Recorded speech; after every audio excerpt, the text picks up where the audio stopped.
Bonjour à tous. À l'occasion des Assises nationales du logement et de la mixité urbaine qui se tiennent ce 2 juin à la Cité internationale de Paris, j'ai le plaisir de recevoir Paul Lègle, architecte à l'agence Leclerc et Associés. Bonjour monsieur et merci d'être avec nous ce matin.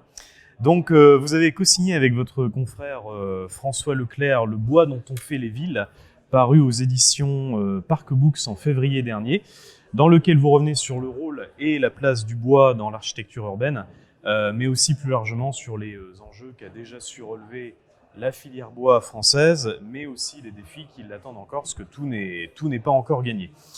Donc, vous le savez, on le sait tous, la RE 2020, la réglementation environnementale 2020, entrée en vigueur le 1er janvier dernier, consacre les matériaux biosourcés, notamment le bois.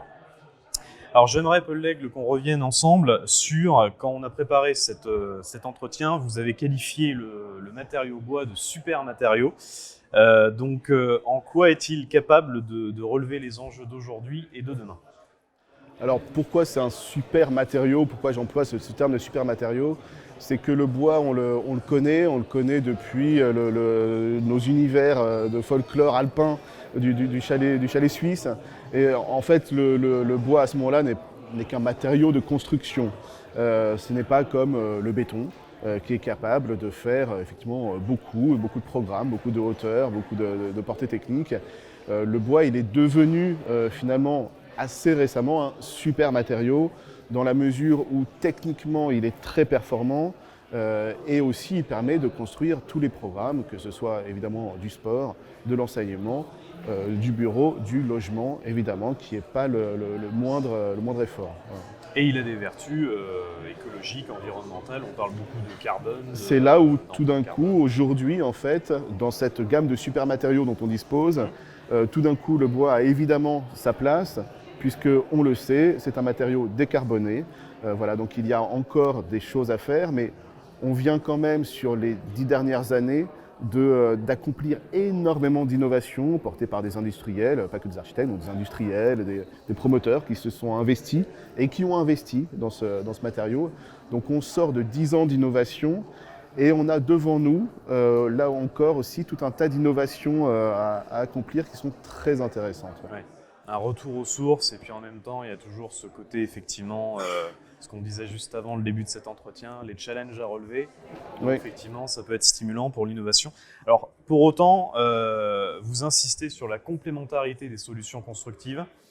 Vous reprenez le fameux principe qu'on entend très souvent, pour mettre tout le monde d'accord, je vais dire, pour qu'il n'y ait pas de jaloux, le bon matériau au bon endroit. Donc le bois peut beaucoup de choses, mais pour autant il ne peut pas tout. Alors, il ne peut pas tout, et puis on peut aussi, pas juste dire le bon matériau au bon endroit, mais la bonne essence de bois au bon endroit. Donc le matériau bois, il peut beaucoup, mais il ne peut pas tout. Il ne peut pas tout aussi dans notre univers, dans l'imaginaire que l'on a de la ville. Il n'est pas légitime non plus pour tout faire. C'est-à-dire que typiquement, le bois à l'extérieur, ça grise, c'est un vieillissement. Le vieillissement, ça n'est pas une fragilité, ça n'est pas un problème de pérennité. Et pour autant, aujourd'hui, énormément de collectivités ne veulent pas avoir du bois extérieur parce que ça n'est pas l'image qu'ils ont de la ville. Mais c'est pas grave, mettons le bois effectivement au bon endroit, il a largement sa place et il a beaucoup à apporter à la décarbonation du bâtiment. Oui, et puis il y a des contraintes techniques qui reviennent régulièrement sur la table. On parlait aussi tout à l'heure de la doctrine de la résistance au feu. De la doctrine pompier de l'été dernier, de la résistance au feu. C'est normal, on est encore dans le fait d'apprivoiser ce super matériau. Techniquement, il y a énormément de choses qui ont été faites. Il y a encore des preuves à apporter. En France, on est très bon pour tout ce qui est technique, pour tout ce qui est innovation, donc il n'y a aucun problème. Les preuves, les études vont être menées pour lever tout un tas d'inquiétudes légitimes. Et c'est normal quand on aborde une transition aussi importante, une transition aussi donc beaucoup de matériaux, c'est normal, il faut pas juste trouver des solutions, il faut aussi rassurer, donc il faut communiquer. Ouais. Ça, on a un grand défaut de communication au cours de cette transition. Bon, malgré tout, le bois monte en puissance, il présente des avantages aussi techniques, mais vous dites aussi que les autres filières devraient s'inspirer de ce qui s'est opéré dans la filière bois. Donc que manque-t-il aux autres filières? Et dans le même temps, tout n'est pas parfait non plus dans la filière bois. Elle est quand même attendue au tournant par les pouvoirs publics qui ont débloqué des enveloppes budgétaires assez conséquentes pour l'aider à se structurer, à s'industrialiser. Donc voilà, que manque-t-il aux autres filières et que manque-t-il encore à la filière bois? En fait, pour comprendre effectivement ce qui manque aux autres filières, c'est important de comprendre ce qui manque à la filière bois. Déjà, la filière bois, ce n'est pas juste la filière bois, c'est la filière bois-forêt. C'est-à-dire qu'il y a le matériau de construction et il y a du coup la matière première, d'où elle provient, d'où elle est issue. Ça, c'est l'enjeu essentiel du bois dans cette nouvelle ère qui s'ouvre sur cette filière. Depuis 10 ans, on est devenu très performant, très compétent, mais on a encore du mal, on ne sait pas utiliser les ressources locales. On ne sait pas utiliser le bois français. Le bois français, c'est des forêts qui sont productives, mais surtout très charmantes aussi. Et c'est une complexité. Et pour donner un petit exemple, celui qui gère la forêt, il va abattre un arbre pour que la lumière passe et que la petite pousse d'arbre puisse grandir. Et puis cet arbre, il va le laisser dans la forêt. Parce qu'en fait, il ne va pas forcément être utilisé pour la construction. Donc ça, c'est pour expliquer le lien qu'il doit y avoir entre ces deux filières, l'exploitation de la forêt et le bois de construction. Et ça, c'est demain. Demain, comment est-ce qu'on va faire pour réactiver des métiers, pour réactiver du coup des savoir-faire et pour aller du coup utiliser du feuillu qu'on trouve en France et pas forcément du résineux et qui est encore plus compétent, le résineux, dans les forêts nordiques. Donc comment est-ce qu'on va aller utiliser ces matériaux? Alors, en fait, on a déjà des solutions techniques. On sait déjà comment est-ce qu'on fait avec une matière première qui est différente. Comment est-ce qu'on fait avec un feuillu plutôt qu'un résineux. Donc on a déjà des industriels qui ont ces techniques, ces compétences, qui les ont développées. Les savoir-faire sont là. Et si on regarde 10 ans en arrière, il y a énormément d'argent qui a été mis sur la table par les industriels et les promoteurs pour investir. Donc là aussi, il faut qu'on investisse. Parce que si on n'investit pas et qu'on n'ouvre pas la commande conjointement, on n'arrivera jamais à faire embrayer cette nouvelle génération. Et c'est exactement la même chose sur les autres filières, parce que la filière bois n'est pas seule. De se dire qu'on va construire une ville avec une seule matière, c'est extrêmement gênant comme idée de scléroser l'image de la ville dans un matériau très compétent. Pour le coup, ouais. Et pour autant, les autres filières doivent s'inspirer du bois, pas juste parce qu'il est décarboné, mais parce qu'il est aussi agile, c'est-à-dire qu'il sait, c'est une construction sèche, il sait se démonter et s'agencer et du coup participer à la reconversion de la ville. Parce que les autres filières, c'est quoi? C'est le béton. Le béton, il faut qu'il apprenne à se décarboner, mais il faut qu'il apprenne aussi à la réversibilité, la reconversion. Et puis il y a le réemploi.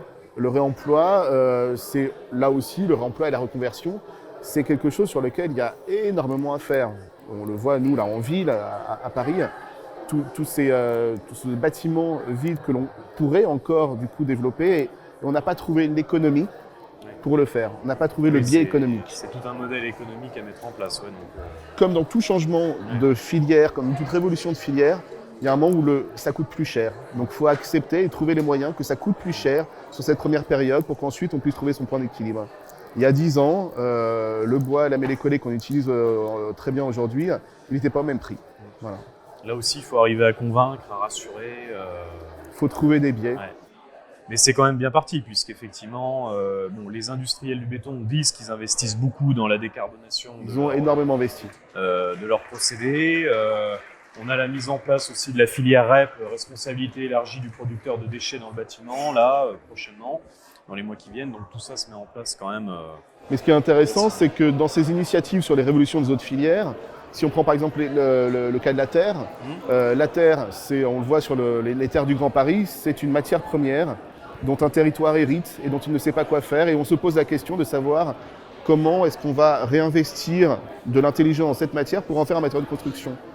Et là, typiquement, on est dans cette transition habile qui ne concerne pas que l'architecture, mais qui concerne aussi le territoire et la manière de penser le territoire, parce que c'est ce qu'on disait en préambule, il faut reconnecter le territoire à sa matière première, il faut trouver le moyen de comprendre ce que le territoire a à nous apporter. Voilà. D'accord. Que ce soit dans le bois ou dans tous les autres matériaux.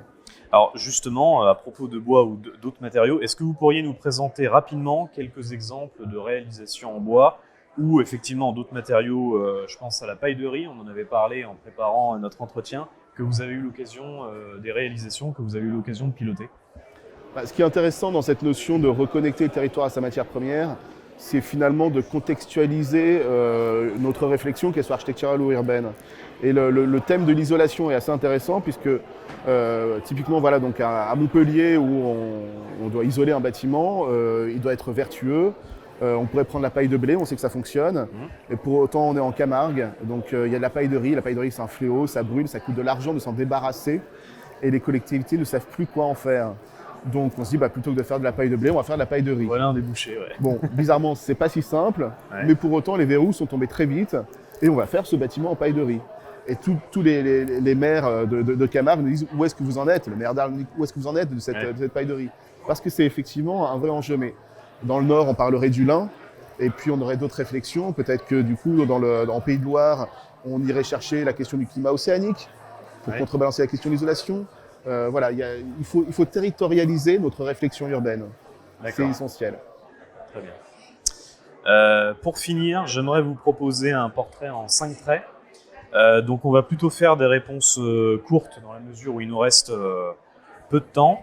Alors ce fameux portrait en 5 traits, donc en fait ce sont 5 questions pour mieux vous connaître. Premièrement, quel a été votre moment professionnel fondateur, le moment où vous vous êtes dit « je vais devenir architecte » ? Alors je peux raconter une anecdote que j'ai déjà racontée à un autre journaliste et qui est vraie. C'est arrivé quand j'étais petit et c'est la première fois que je suis rentré tout seul à la maison et du coup j'ai évidemment pris un autre itinéraire, j'avais pas les permissions. Je suis passé devant une agence d'architecture qui avait affiché au mur des plans d'architectes et je l'ai trouvé extrêmement beau et je trouvais que ça avait du sens. Et en fait je crois que c'est vraiment venu de là, bizarrement. C'est les plans qui vous ont convaincu. Voilà, ce sens, c'est ce rapport entre l'esthétique, la technique, le sens, voilà. D'accord. Une œuvre artistique qui vous a influencé dans l'approche de votre métier d'architecte, justement? Alors, là encore, quand j'étais petit, Christo avait emballé le Pont Neuf. Christo qui est à la fois un grand artiste, une belle personnalité et qui du coup parle du territoire. Et en fait, on vit aussi l'œuvre autrement quand elle est à l'échelle du coup de ce que fait Christo du Land Art. Un lieu important pour vous? Alors, les lieux importants, pour moi, bizarrement, ce sont des lieux qui sont plus des lieux naturels. En ce moment, c'est un petit peu bête ce que je dis, mais la forêt est un lieu très important pour moi. Ouais. On en parlait effectivement. La forêt charmante, j'entends. La forêt charmante, exactement. Une personnalité que vous admirez? Une personnalité que j'admire. Je dirais que peut-être une personnalité qui a été fondatrice, c'est Yves Lion, architecte urbaniste. Qui, quand j'étais du coup étudiant, m'a inculqué la responsabilité que porte l'architecte. Cette notion de responsabilité, elle est vraiment importante. C'est ce qui nous tient aussi. Voilà. D'accord. Et dernière question de ce portrait en 5 traits, est-ce que vous avez une citation favorite? Une phrase culte? Alors, il y a une citation que j'aime bien parce qu'en fait, elle est révolue. C'était la citation de Jean-Claude Nicolas Forestier qui écrivait il y a un siècle. Sur la ville, grosso modo, une ville qui ne s'étend pas est une ville qui meurt.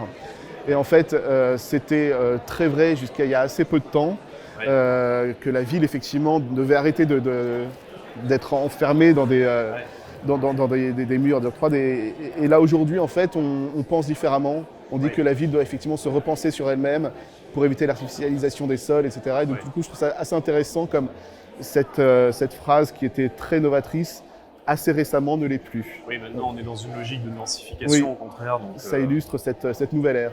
Très bien. Merci beaucoup, Paul Lègle. Je rappelle donc l'ouvrage que vous avez signé donc, avec votre confrère François Leclerc, Le bois dont on fait les villes, aux éditions Parc Books, mais aussi, alors si je ne m'abuse, Michel Leloup qui a fait un travail d'enquête admirable. Voilà. Et Cyril Weiner qui est photographe. C'est bien ça, j'ai pas fait d'erreur. Très bien. Encore merci. Et bonne journée, à bientôt. À bientôt.